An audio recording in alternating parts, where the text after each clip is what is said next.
Hello students, पिछली class में हम लोगों ने एटमॉस्फेरिक रिफ्रैक्शन के बारे में पढ़ा था। आई होप आप लोगों को सब समझ में आया हो। आज हम एक नया टॉपिक करेंगे, scattering of light. What is scattering of light? Scattering मतलब कि आप किसी भी ऑब्जेक्ट से लाइट रेज जब टकराती हैं तो वो फैल जाती हैं, स्कैटर हो जाती हैं। ठीक है। The reflection of light from an object in all direction is called scattering of light. The color of scattered light depends on the size of the scattering particle and wavelength of the light. कि कोई जो scattered light होती है उसका colour किसके ऊपर depend करता है कि आपका पार्टिकल का साइज़ क्या है और लाइट की वेवलेंथ कैसी है। ठीक, अगर आपके पार्टिकल के साइज़ बहुत छोटे होंगे, वेरी स्मॉल, तो ब्लू लाइट जो है वो ज़्यादा स्कैटर होती है।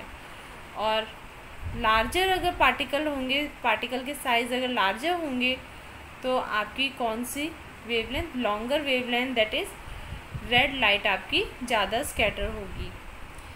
और अगर आपकी पार्टिकल साइज़ नॉर्मल है, लार्ज इनफ है, तो आपकी जो स्कैटर्ड लाइट है उसका कलर कैसा होगा? वाइट होगा। ठीक, तो यहाँ पर आपके पास एक रिलेशन भी आता है, amount of scattering of light is inversely proportional to the fourth power of wavelength. कि आपकी जो स्कैटरिंग ऑफ लाइट है वो इन्वर्सली प्रोपोर्शन होगा वेवलेंथ ऑफ, वेवलेंथ जो है आपका लैम्डा रेज़ टू पावर 4। मतलब अगर हम कहें amount of scattering is inversely proportional to lambda raise to power 4। Scattering of light में फर्स्ट हम पढ़ेंगे Tyndall effect. What is Tyndall effect? आप सभी ने कोलाइडल सॉल्यूशन के बारे में पढ़ा होगा। कोलाइडल सॉल्यूशन जैसे आपका हो गया मिल्क हो गया, ठीक है, उसमें आपके बहुत वेरी फाइन पार्टिकल्स होते हैं और जब लाइट रेज इसमें से पास करती है तो आपको उसके एक पाथ दिखता है, कि लाइट का एक पाथ दिखता है। ठीक है, वहाँ से आपको साफ साफ दिखेगा। स्कैटरिंग ऑफ लाइट का एक बहुत बढ़िया एग्जांपल आपको दिखेगा। तो when a beam of light passes through a colloidal solution, the path of light become visible due to scattering of light by the collide particles. This is known as Tyndall effect. Or the Earth's atmosphere contain air molecules, water droplet, dust, smoke, etc. When sunlight passes through the atmosphere, the path of the light become visible due to scattering of light by these particles.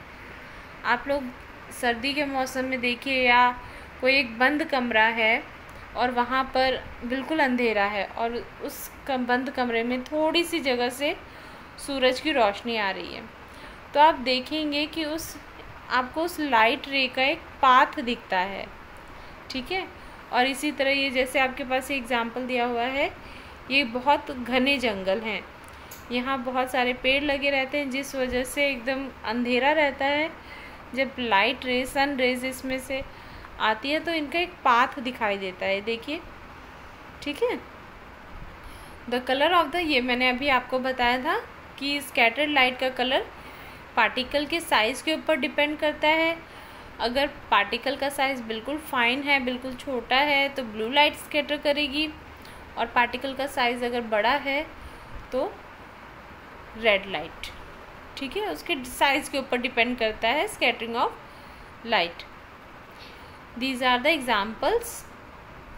सी देखिए, ये एक बंद room है जहाँ पर बिल्कुल अंधेरा है, यहाँ विंडो है, विंडो से सनरेज आ रही है, यहाँ पर सनरेज जो है उनका पाथ दिखाई दे रहा है यहाँ पर। इसी तरह ये आपके कोलाइडल सॉल्यूशन है, जब हम इसमें से टॉर्च से लाइट रेज पास कराएंगे तो आपको एक पाथ दिखाई देता है। नाउ आप लोगों के मन में ये हमेशा ये क्वेश्चन रहता होगा कि स्काई का कलर ब्लू क्यों है? तो चलिए आज उसके बारे में हम जानते हैं। The fine particles in the atmosphere have size smaller than the wavelength of visible light. they can scatter blue light which has a shorter wavelength than red light which has a longer wavelength. When sunlight passes through the atmosphere, the fine particles in the atmosphere scatter the blue color more strongly than the red, and so the sky appears blue.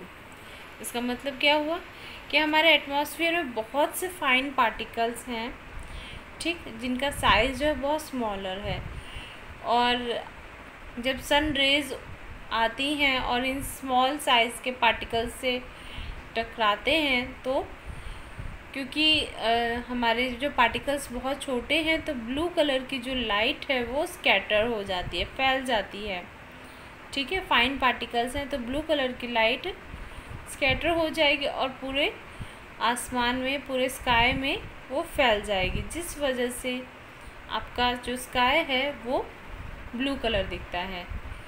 On the other hand, अगर आप space में चले जाएं, वहाँ पर आपको sky आपको दिखेगा, स्पेस जो है ब्लैक कलर दिखता है। क्यों? क्योंकि वहाँ कोई एटमॉस्फेयर ही नहीं है। एटमॉस्फेयर नहीं है तो कोई फाइन पार्टिकल्स नहीं है।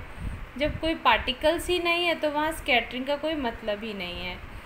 That's why space appear dark. Next है आपका topic colour of the sky at sunrise and sunset.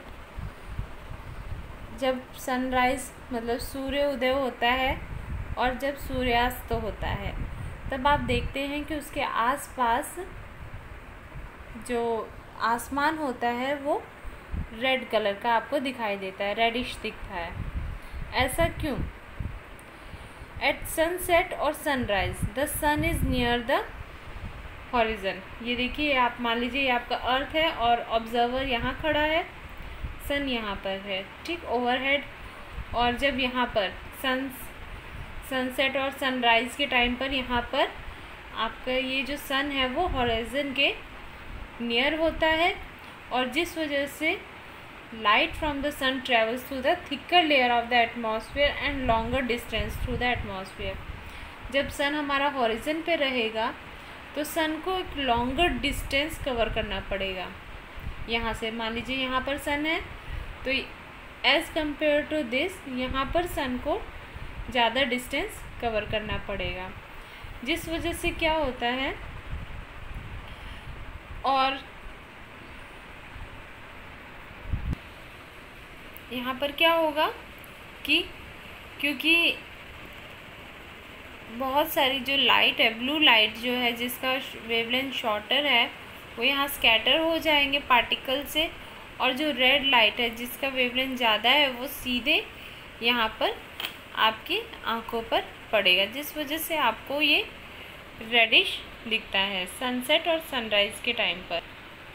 आप लोगों ने देखा होगा डेंजर सिग्नल जो है वो रेड कलर का होता है।